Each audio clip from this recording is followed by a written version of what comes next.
شعر کار د هر فاسق د فاجر نه دی، نه د هر یوه وږسترګي د کنګال.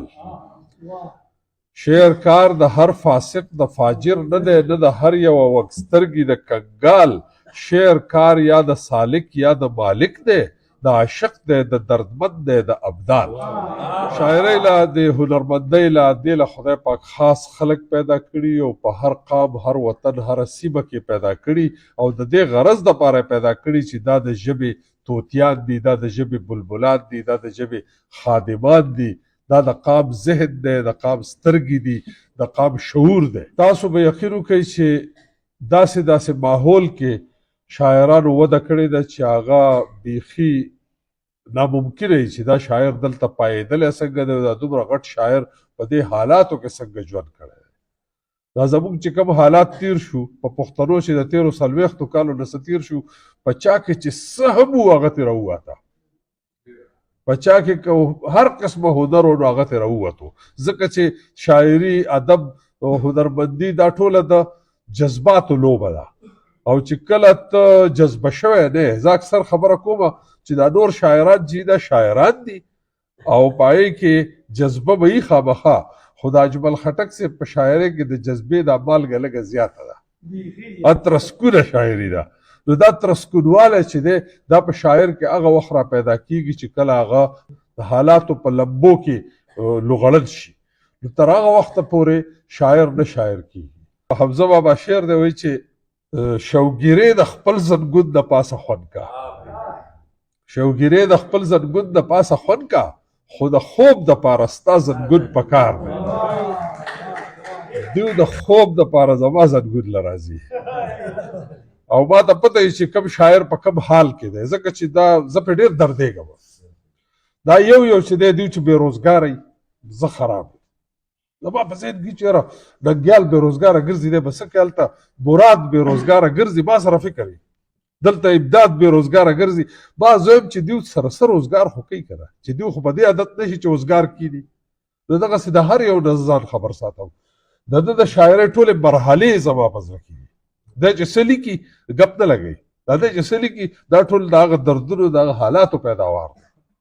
خو شرط پکې دا دی چې په ده کې دننه خدای پاک یو داسې زړه اچولی دی چې دی په خپل مقام په خپل موقف ولاړ دی او د خپل موقف نه د خپل کار نه تښتي نه. څنګه چې ملګرو خبرې وکړې ډېرې ګټورې خبرې وشوې. شاکر صاحب خبره کوله چې یاره دی چې دی په خپل کار باندې پوه دی، یعنې دی خدمت کوي لګیا دی. دا خدمت کول چې دي د هغه خلک کوي چې هلته پته وي چې دلته زما ضرورت دی، چې کوم ځای کې خپل ضرورت نه محسوس کړی چې هغه خدمت نشي کولی. او خدمت هغه خلک کوي چې هغه د ځان دپاره خو هر څوک لګیایي.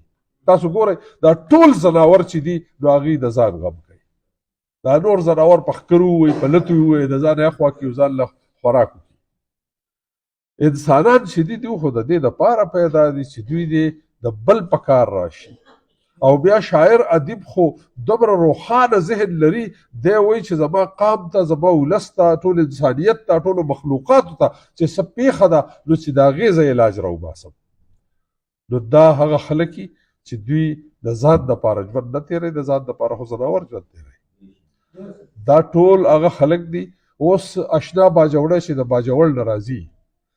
او دغه چې دی وهبي اورکزی چې د اورکزو نه راځي، دا په کومه جذبه راځي؟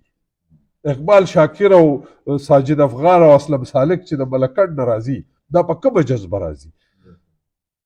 کله چې څوک راځي وخت هم لګي، پیسې هم لګي، ډېره قرباني کوي راځي.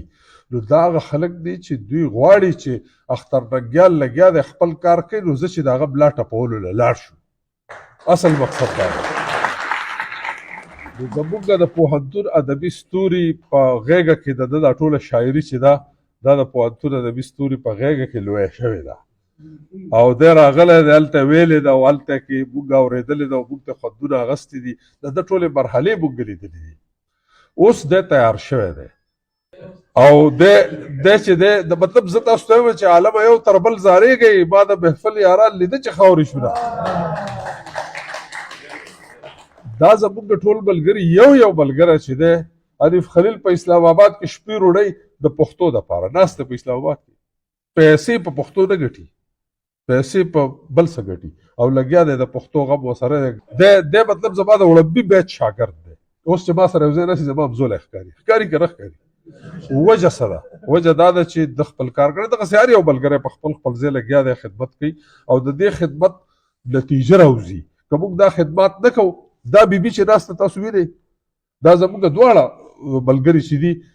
دیو ته مطلب موږ ملګري په دې وایو چې موږ په ډېر ډاډه یو دیو دواړه د خپل کور کارونه پرېږدي او راشي دلته ادبي هلو ځلو له نو زموږ هر ملګری زموږ دپاره فخر دی زموږ دپاره ملاتړ دی موږ ستاسو ملاتړ یو تاسو زموږ ملاتړ یې پوهنتون ادبي ستوري په پېښور کې لګیا دی ستاسو دپاره کار کوي تاسو چې په کوم ځای کې کوئ نو تاسو موږ په خپل ټیم کې شامل ګڼئ هر ملګری چې دی په خپله د عصمت سوراني چې دی د پېښور د شاعرانو مور ده دی ما خبروي چې څه روان دي ما او د په ټلیفون رابطې فلانی خراب دی فلانی داسې شوی فلانی ټوله نه موږ ځان خبر ساتو او وجه صرف دی زموږ غدل خان غدل چې را روانېږي د سره په جیب کې پیسې هم نه دی مشاعرې له راځي د سره پیسې نه دی دلته راشي یو مطلب مشاعره وکړي بیا د هغې نه پس سوچ کوي چې سبق ووایي خو د دغه شوق تکمیل کېږي نو داسې یو چې ستایم او د یو ذکر کوم نو خبره ګرانېږي خو موږ نن د اختر ننګیال په نامه راټول یو او اختر ننګیال زموږ د ښه شاعر ملګری هم دی ښه خادم ملګری هم دی د پوهنتون ادبي ستوري د دایره اوس ډېره فراخه شوې ده دی خلک پیژني په ټول پښتون وطن کې خلک پیژني خلک ورسره مینه لري او دی د خپلې ژبې د خدمت په غرض پوه دی چې څه کول دا ټول خلک چې دا کوم ادیبان شاعران چې دو د خاورې د وطن د قام هله خدمت کولی شي چې په خپله پوه شي چې په خپله نه پوه نو دی قامونه بېلارې کوي لګیایي نو چې کله دی په خپله په لار شي نو دی قامونه هله په لار کړي ده چې دا څه زده کړي دي اکمل لیونی هم داسې هغه هم لیکل نه ورتله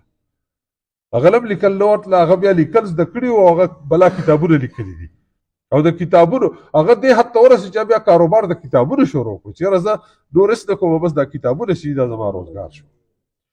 نو دغسې زموږ دا ټول ملګري چې دي دا په خپل ځای قیمتي دي